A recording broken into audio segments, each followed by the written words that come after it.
Today's Talk About It Tuesday question is, if a plot of land was left to about 7 heirs, could one sell the land from the others, and this is North Carolina, how can we lay claim to the land after years of not knowing we had it? Okay, so let's just talk about this. When there is a death in the family, especially of a matriarch or patriarch of the family, and there's property that is left to children, heirs, it is extremely emotional and it is extremely rare that the transition of wealth goes smoothly and disseminates perfectly to everyone who's supposed to get it. And it's unfortunate because when there's a lot to be gained, or if there's only a little to be gained, people fight for it. And you tend to see it when there was always sibling rivalries, or when you have half siblings, especially if somebody else was not close to the family, estranged siblings. You'll see it when there were multiple marriages and exes want to lay claim to things because they feel they were with somebody for a long time and they have rights to it. Sometimes you even see cousins or that person's, some other relatives, stepping in and wanting to lay claim. So it's very important that you plan your estate very carefully. Everyone needs a will, but wills can be contested, right? So it's not a rock solid document, but it's better than not having a will and having the state decide how things should be disseminated.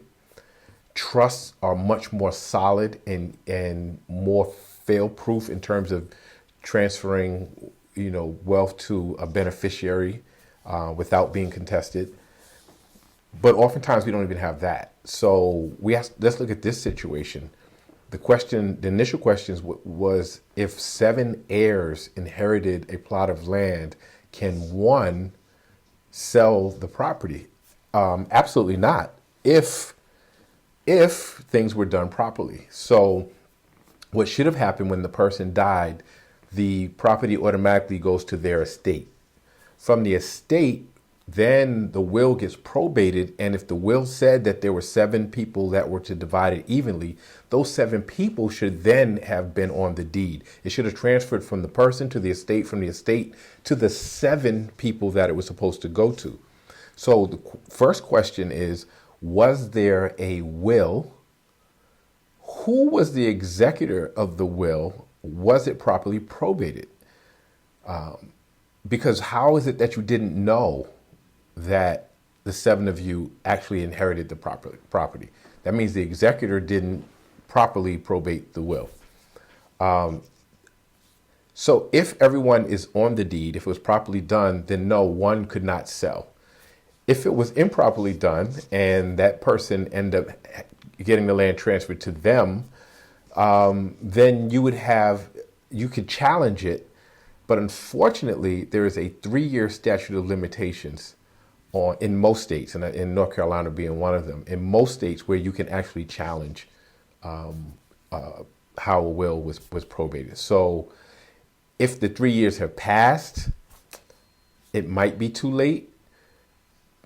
In any case, if you believe that you inherited this property and there was some fraud that was committed, you should definitely seek the legal advice, because I am not an attorney.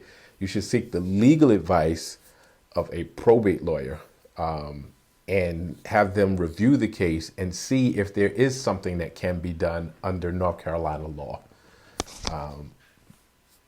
That's very unfortunate. So that leads us to, okay, what is important in terms of your own estate planning? So if you don't have a will, do it today, do it tomorrow, right? But no later than tomorrow, get it done. It's not difficult. There are templates online that you can follow. Each state has different rules in terms of how many witnesses have to sign, whether it has to be notarized or not, if it can be handwritten or in pen. Like, just look up the rules for your state and look up a template from your state and follow the instructions. And it is very, very simple. It is, and you have to come to grips with your own mortality. You need to have a document. Don't let people have to fight and sort it out after you're gone. Periodically in your life, as your circumstances change, you will probably update your will. So who should have a copy of your will? You should have more than one copy, and they should be placed where the executor has access to it. Another place, a backup, in case something happens to that one, where somewhere you can trust, whether it's in a safe or whatever, or some people leave it with an attorney. But you need to have more than one copy. As you update your will, because you will, right? Children grow up, and so things change. People pass on, and things change. Things you have more, you accumulate more, or you lose things. Things change, and you will change your will. As you change it, you need to destroy every copy of the former will, so that there's no dispute later and say, no, this is the will, this is the will. You need to update the executor and whoever, again, you entrusted to keep a copy of this, that there has been an update in the will. If you want to seamlessly transfer certain things, and especially have it hidden because a will is a public document, if you want to have it hidden, then you're going to put it in a trust. A trust is more reliable, again, because you're the trustor. There's a trustee that carries out the wishes of what's in the trust to specific beneficiaries. And that's really not, you can contest the trust, but it's extremely difficult to contest the trust. So you need to consider doing this for yourself and those who you care about, especially if your parents are getting much older, or, make sure they have a will. Make sure that you're on the same page in terms of how they want things done, wealth transferred.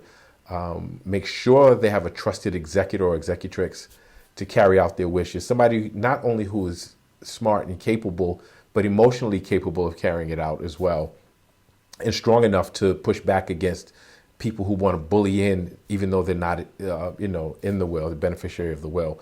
So, it's a very unfortunate situation, but the best advice I could give you is to not waste a minute of time and seek legal advice from an attorney in North Carolina, because that's a state in question, that deals with probate, and see what the situation is. It could be something criminal, even if they stole it intentionally, if they committed fraud intentionally, knowing that the will said something else. So again, make sure there's a will, make sure you have a copy of the will, make sure it's the latest copy of the will, before you even bother going to see the attorney, because what proof do you have?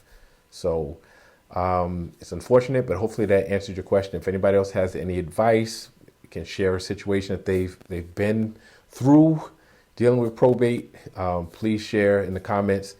But please like, share, subscribe, keep the questions coming, and I'll see you next Tuesday.